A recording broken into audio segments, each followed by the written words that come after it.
Greetings everybody, it's the Phoenix 101 and I haven't done a horror story reaction video in a little bit, so let's do this sleep paralysis demon horror story. I've never really experienced any sleep paralysis. I'm joking, I have. Oh my word. The worst.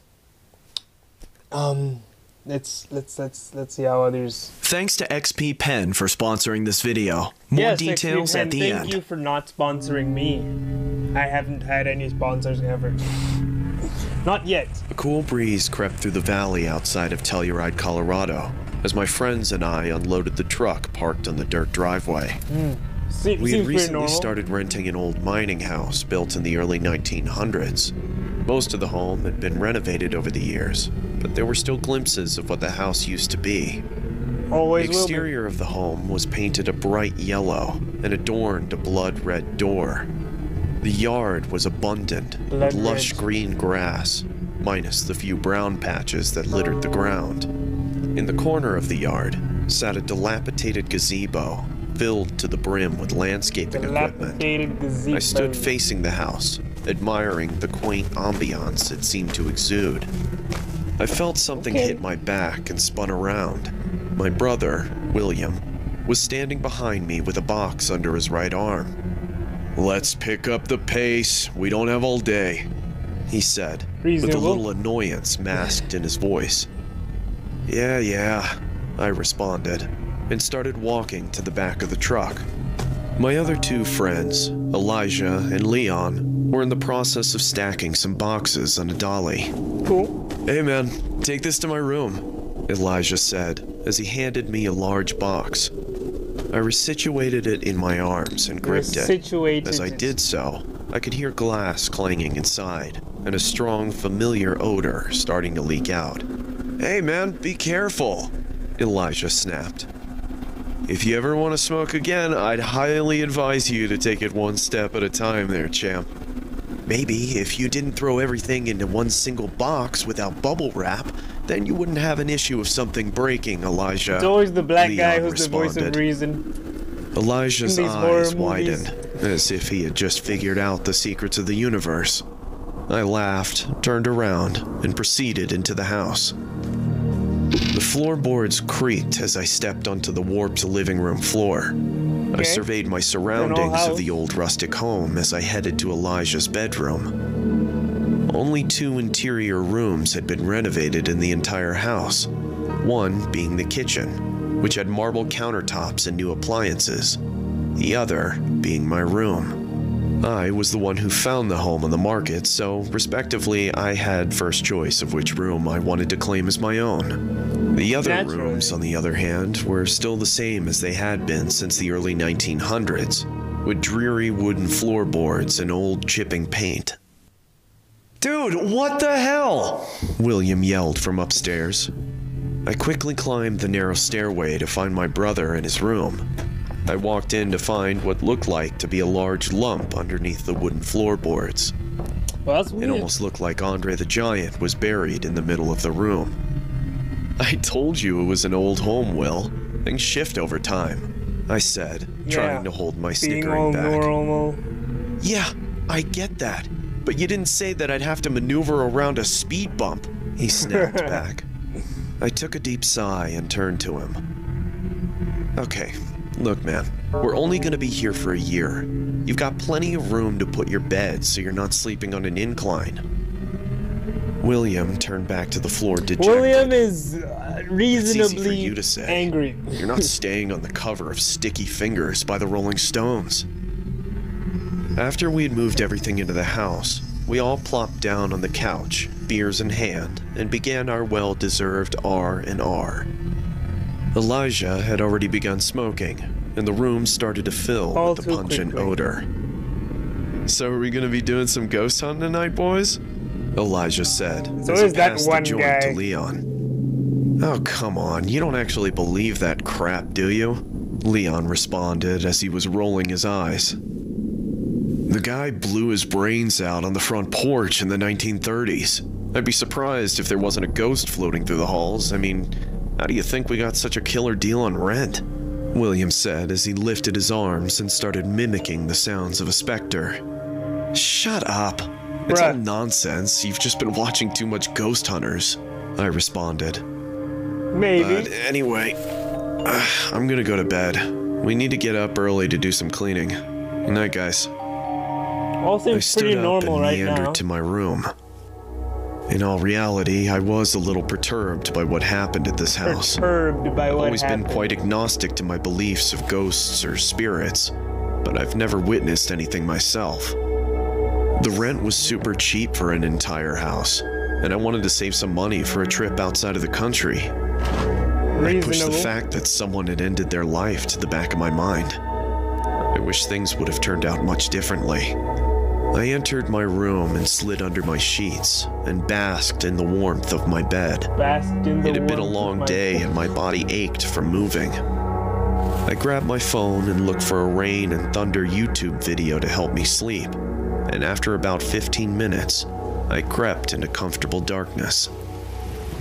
My eyes shot open in the middle of the night. The moonlight shone through my window and enveloped my room in comforting light.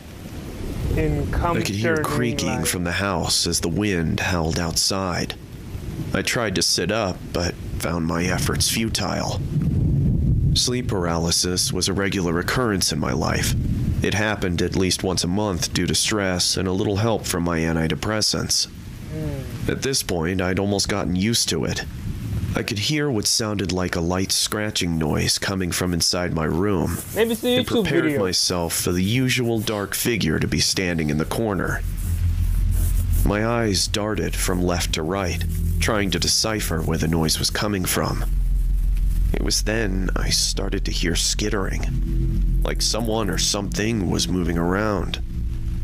A cold feeling crept over my body as I started sweating profusely, my sheets becoming soaked. The skittering stopped, but was replaced by cracking, one that resembled that of broken bone. Out of my peripheral vision, I could see long, needle-like limbs protruding from my closet. They each moved slowly, tapping the wall as if they were looking for something. I then saw a large, bulbous black mass starting to show itself from the closet door. It was coated in tiny hairs and twitched almost habitually. A loud moan echoed throughout my room as the creature finally presented itself. A spider-like entity was situated on my wall. The reason I say spider-like was because its head had been replaced with that of a human one. Its eyes were blacked out from the shadows of moonlight, and its lower jaw was removed, revealing a blotchy tongue that oozed saliva. It was about the size of a twin bed and stared at me for what seemed like hours. My heart was racing. I was begging my body to move, but to no avail. I was stuck there, in suspended torment. I tried screaming, but I was unable to make a sound. All I could do was watch the creature on my wall as it grew closer. Suddenly, it skittered to the ceiling right above me and started scratching with its two front legs. Oh, that's scary. Almost like it was burrowing. It then started to sink into the wall, as if the wall had turned into quicksand. First, the abdomen, then the legs. Eventually, all that was left was its mangled head staring straight at me. Those cold, dead eyes boring into my soul. I could hear it moaning, and I could feel the drips of saliva hit my torso. The creature then let out an inhuman roar and vanished into my ceiling. My body was finally released, and I jolted out of my bed screaming. As I did, the house erupted into more terrified outcries coming from upstairs. Apparently, I wasn't the only one who saw something, and unfortunately, it wouldn't be the last time either. Oh, hold on. Go on. Whoa, whoa, whoa, whoa, whoa, whoa. Go.